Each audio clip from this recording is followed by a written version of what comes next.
Tunes was just a small part of its plans. The darkness seeks to conquer everything in its path, including my homeworld, learning with Pibby. And learning was so fun. We liked to spell and we liked to hug. I had so many great friends. Gus the Gator was always brushing his big front 2 teeth. He taught me about hygiene and how to stay healthy. Lily Ladybug introduced me to colors, and together we made all sorts of fun arts and crafts projects. Seymour Skunk loved solving math problems and showing me basic arithmetic. Even the sun herself taught me about weather and our solar system. They were all very dear to me. I loved them. But even more than all of them, I loved my best friend Bun Bun.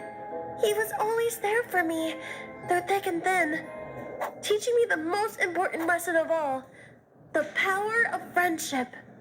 It was the greatest, most wonderful place in the entire universe.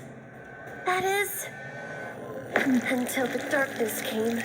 In a moment's notice, the paradise I once knew was gone forever. Ah! What is that? It's coming! Run, run, run! Ah! Come on, go, go, go! Everyone was taken. Gus the Gator, Lily Ladybug, Seymour Skunk, Sun. All my friends were corrupted by the darkness in an instant.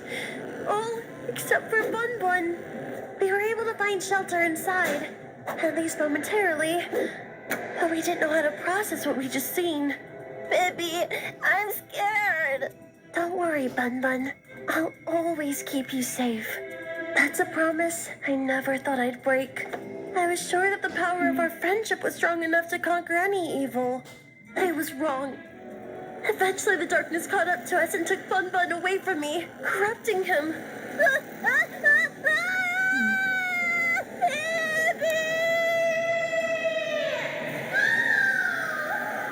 Soon after, the darkness surrounded me.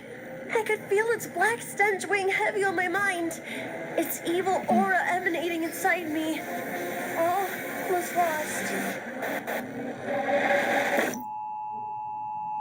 But then, a miracle happened. We reached the end of the show. The corruption had tainted my world enough for me to finally realize what it really was. A children's cartoon.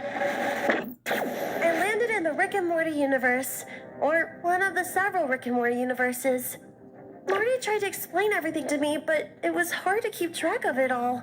He said that learning with Pibby was just one of several realities, and that there were others with all sorts of different creatures and people. He gave me a portal gun so I could travel to them and try to prevent the darkness from spreading. And then Mr. Sanchez said that we were wasting our time and that life was meaningless or something. That the darkness was eventually going to destroy everything and that we should just accept it. I ignored that part. And I began to explore.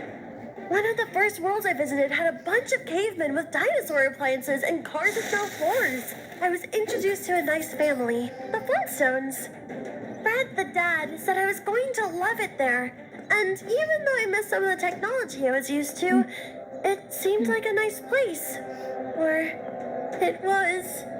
The darkness will stop at nothing to consume all. No world is too primitive or insignificant.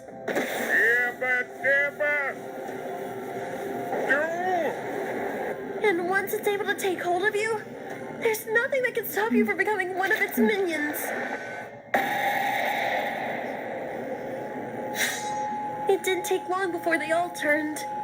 Wilma, Barney, Betty, Dino. I had to continue on with my journey once again. More of the same happened in the realm of Scooby-Doo. Everyone was so nice. Fred played awesome music on road trips with the Mystery Machine, and Shaggy would make awesome snacks. We had to deal with ghosts or other spooky creatures occasionally, but they always ended up being humans. Of course, the real monster is the darkness. Ghouls, phantoms, and mummies had nothing on the evil inside that glitchy black goo. So I kept searching for a safe place to stay. A new universe to call home. I traveled far and wide. The amazing world of Gumball, Looney Tunes, Dexter's Laboratory, all under the control of the darkness. Even Steven's universe wasn't strong enough to resist it. I don't know how or why. It seemed to be following me. Like its attacks are personal. I decided then that I wasn't going to keep running and let more people suffer.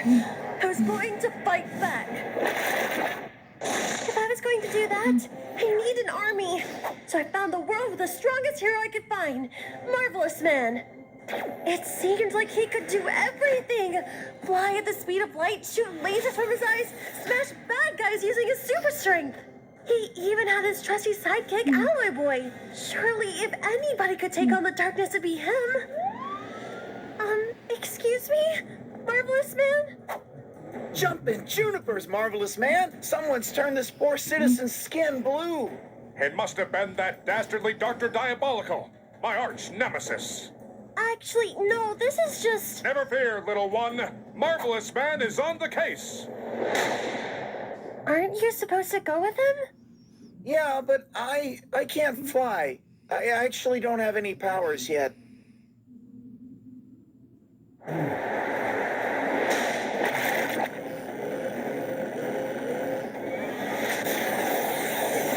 Should have been so foolish. The darkness struck off his laser vision and laughed at his strength. It surrounded him, and with that, the darkness got perhaps his mightiest minion yet. It was a pain I was all too familiar with. But for Alloy Boy, this was new. He had never seen defeat, never felt the crushing blow of failure. I knew I had to protect him. I put random coordinates into my portal gun and fled, dragging Alloy Boy with me. He may just be a sidekick, but my army still needed a hero. With no idea where we were, we had to explore. It was a beautiful, luxurious mansion with a long, winding staircase. That's when I heard them. Help! Someone save us! Someone needed our help, and we didn't hesitate. Though perhaps I should have. Red water began to drip from my eye.